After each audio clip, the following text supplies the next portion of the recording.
गंगा और सई नदियों के बीच में बसा उन्नाव प्राचीन काल से ही इतिहास के पन्नों में अपना स्थान बनाए हुए है। वर्तमान समय में उन्नाव उत्तर प्रदेश के 75 जिलों में से एक जिला है, जो उत्तर प्रदेश के बीचों बीच स्थित है। लेकिन इंटरनेट पर सही जानकारियां नहीं मिल पाती हैं आपको।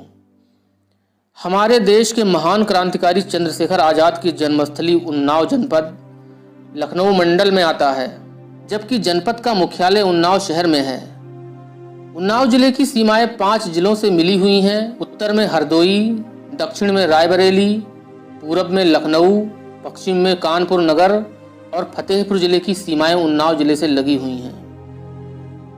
वर्तमान समय में उन्नाव जिले की जनसंख्या 34 लाख से भी ज़्यादा है और 2011 की जनगणना के अनुसार जिले की जनसंख्या 31,08,367 सर्वे की गई थी, जिसमें पुरुषों की संख्या लगभग 16 लाख से ज़्यादा तथा महिलाओं की संख्या 14 लाख से भी ज़्यादा थी।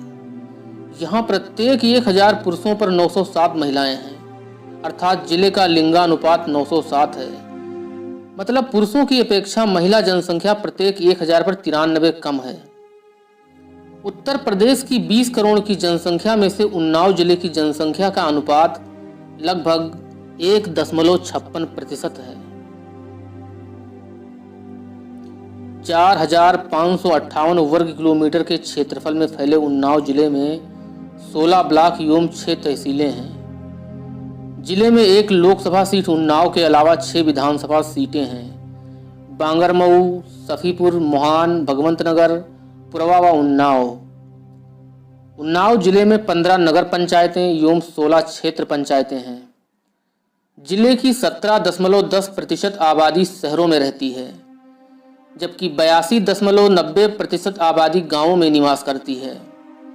धार्मिक दृष्टिकोण से जिले में 87.89% हिंदू व 11.69% मुस्लिम और बाकी 0.42% के हिस्से में अन्य धर्मों के लोग रहते हैं।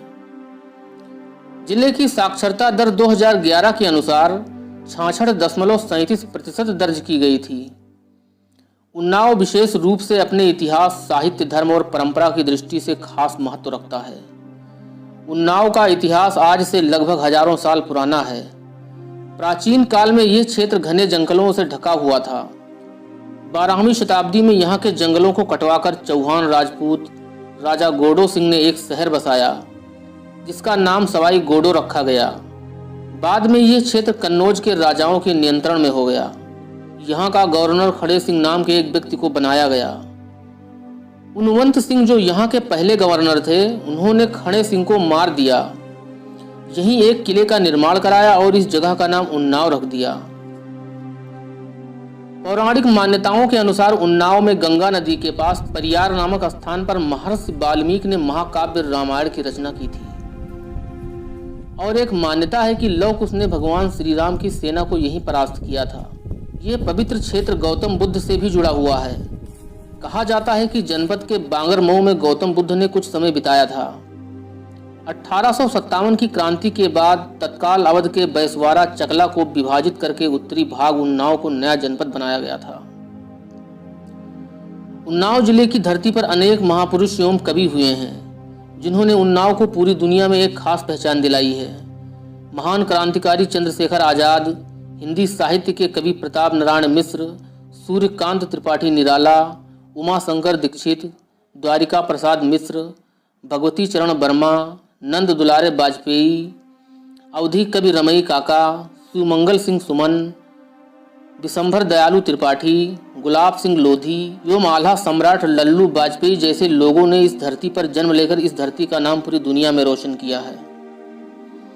उन्नाव जिले के पर्यटन स्थलों की बात करें तो उन्नाव जिले से लगभग 24 किलोमीटर दूर स्थित है परियार नामक स्थान, जो पवित्र पावन गंगा नदी को स्पर्श करता है।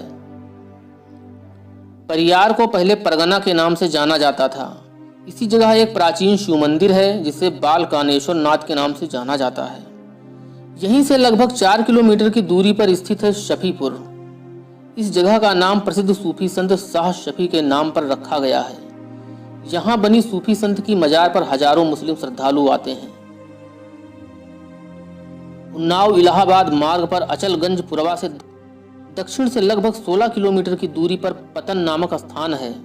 यहाँ लिंगेश्वर मंदिर, मोहब्बत शाह का किला और प्राचीन काल के अवशेष के रूप में टीले हैं। उन्नाव जिले का प्रमुख आकर्षण केंद्र है नवाबगंज पक्षी विहार, जहाँ लगभग 300 से ज़्यादा पक्षी देखे जा सकते हैं। यहीं स्थित है एक झील जिसे नवाबगंज झील के नाम से जाना जाता है।